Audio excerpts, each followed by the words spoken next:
Shalom saudara-saudara, puji Tuhan, Tuhan kasih kita kesehatan, kekuatan untuk kita bisa belajar firman Tuhan. Sungguh saudara, saya katakan ini satu anugerah Tuhan yang besar. Kalau saya bisa menyampaikan kepada saudara, kita belajar bersama-sama dan saudara bisa mengikuti apa yang saya sampaikan. Bahkan bersyukur saudara bisa sharekan kepada teman-teman, WA grup saudara dan sebagainya. Kita akan belajar bagian poin yang ke-6. Peranan orang tua dalam mendidik anak-anak.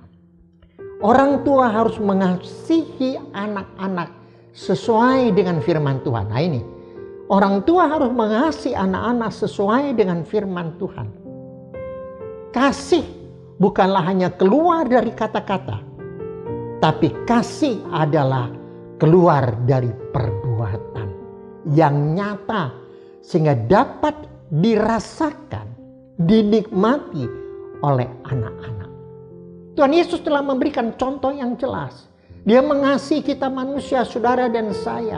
Bukan hanya ngomong doang, tapi kasihnya diwujudkan melalui kelahirannya Tuhan Yesus di atas kayu salib. Di dunia ini, bahkan dia mati di atas kayu salib.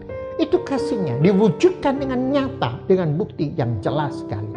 Sehingga dirasakan, dinikmati oleh saudara dan saya sekarang ini. Oleh sebab itu Tuhan mau saudara dan saya mengasihi anak-anak seperti Tuhan mengasihi kita dan seperti Tuhan Yesus mengasihi jemaatnya. Saudaraku, untuk itu saudaraku, orang tua harus tahu dengan pasti apa kebutuhan anak.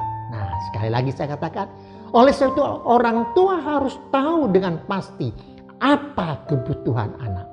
Mungkin kalau kita bicara di sini, saudara langsung punya pemikiran, oh anak butuh uang.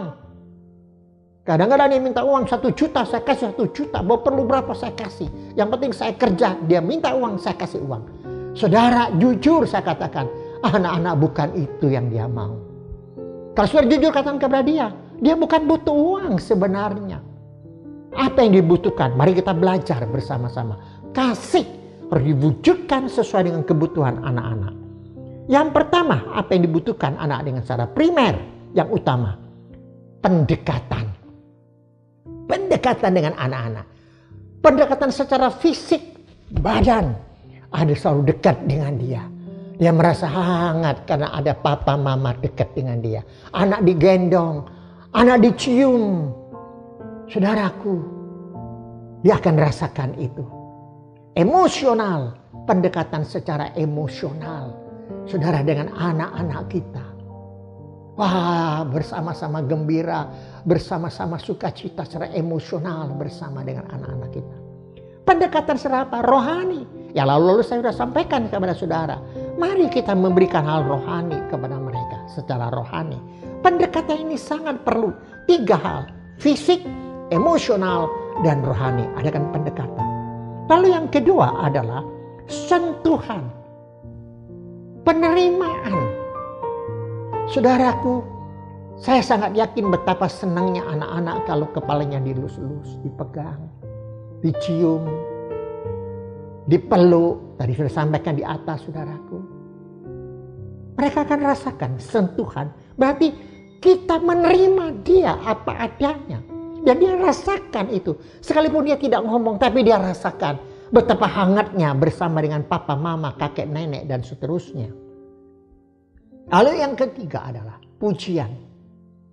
Puji dia, gak apa-apa. Kalau dia pintar, puji dia. Wah, kamu pintar. Jangan kita hanya pura-pura bangkatan, tidak dibilang kita pintar hanya untuk menyenangkan. Jangan. Pujian. Kamu nak begini nak, kamu bisa nih, kamu begini nak. Saya sering kali lakukan itu kepada cucu-cucu saya, anak-anak saya dulu. Ada pujian-pujian yang baik. Mereka senang ada pujian itu. Lalu berikut yang keempat, hadiah. Ada penghargaan. Kalau anak naik kelas, saudaraku, kita sudah janji untuk memberikan hadiah. Berikan hadiah yang sederhana, tidak harus yang mewah. Berarti kita menghargai dia. Siapkanlah itu saudaraku, hadiah. Lalu yang berikutnya, ambillah waktu untuk anak-anak.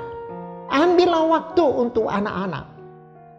Saya katakan kepada saudara, minimal untuk mama, minimal 1 hari 1 jam harus duduk bersama anak, ngomong-ngomong dengan anak. Untuk papa, lakukan minimal setengah jam. Bisa lebih, itu jauh lebih baik. Perlu kita ngomong-ngomong sama anak, miliki waktu bersama dengan anak-anak.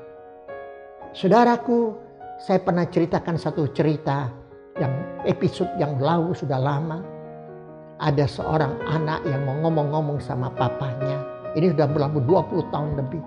Papanya katakan, aku sibuk, aku sibuk. Kamu mau minta apa nak? Tak kasihkan. Dia punya uang banyak, dia bisa kasih uang. Anak ini bilang, aku tidak mau, aku butuh ngomong-ngomong sama papa. Papa sibuk hanya janji-janji toh. Singkat cerita, akhirnya anak ini bunuh diri. Dengan meninggalkan selembar kertas ditulisnya, papa egois. Tidak mau ngomong-ngomong sama aku. Aku butuh papa, aku bukan butuh uang. Aku lebih baik mati daripada tidak.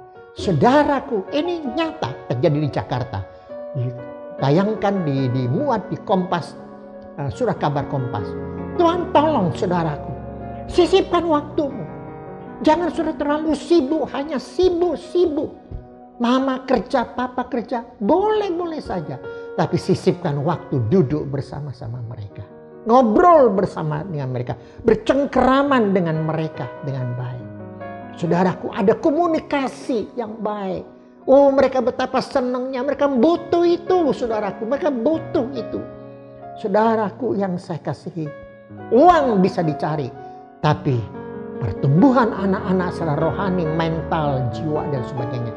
Sulit, saudaraku, kalau sudah terlambat. Lalu berikutnya, setiap hari harus doakan untuk anak-anak. Doakan anak-anak setiap hari. Minta Tuhan tolong. Jangan lupa, mama, papa bareng berdoa. Sebut nama anak-anakmu, cucumu. Doakan bagi mereka. Saya lakukan sampai hari ini, saudaraku. Anak-anak saya, menantu saya, cucu saya, dan sebagainya. Saya doakan bagi mereka. Saya sebut nama mereka. Oh saudaraku, ada betapa sukacitanya. Bukan berarti setelah saya doakan semuanya lancar-lancar, tidak. Tapi di situ ada kekuatan, power yang luar biasa. Ada sukacita yang luar biasa. Dan mujizat akan terjadi. Tidak ada hal yang mustahil. Saudara, ini berapa poin yang perlu saya sampaikan kepada saudara. Kasih bukan hanya ngomong dari kata-kata. Tapi kasih perlu nyata. Perlu bukti, perlu perhatian. Dan dirasakan, dinikmati oleh anak-anak. Tuhan tolong saudara, Tuhan memberkati saudara. Kita akan lanjut di episode yang terakhir tentang peranan orang tua dalam mendidik anak-anak. Soli Deo Gloria, Tuhan Yesus memberkati. Amin.